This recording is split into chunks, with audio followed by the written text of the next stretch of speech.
Herkese merhaba. Benim kızım 6,5 yaşında. İlkokul 1. sınıfa başladım. Daha öncesinde ana sınıfına gidiyordu. Ben bir önceki videomda Balparmağın apiterezenini paylaşmıştım.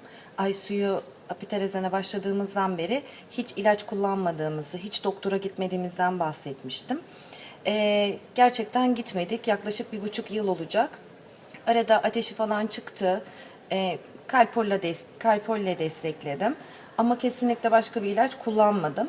Fakat şu sıralar okula başladığından beri yaklaşık 2 haftadır falan Aysu'da gece uyuduktan sonra kuru bir öksürük var. Boğazı parçalanırcasına.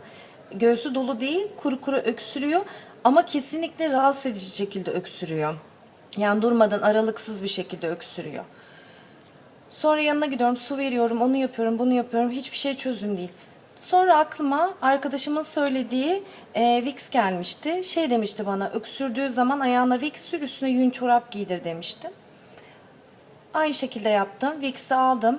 Ayağına güzelce masajlarla yedirdim. Daha sonradan yün çorabını giydirdim. Ama bolca sürdüm ben bunu.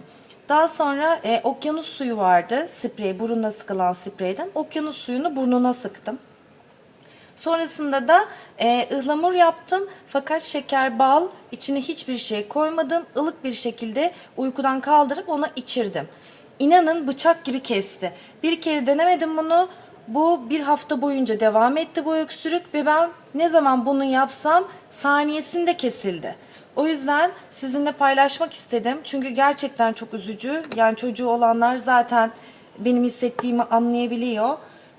Sabaha kadar uyumuyorsunuz yeri geliyor, öksürüyor diye. İçiniz parçalanıyor çünkü. O yüzden ben böyle bir çözüm buldum. Belki sizin çocuğunuza da uyabilir. Belki faydası dokunabilir. O yüzden paylaşmak istedim. İnşallah faydası olur. İyi günler, görüşmek üzere.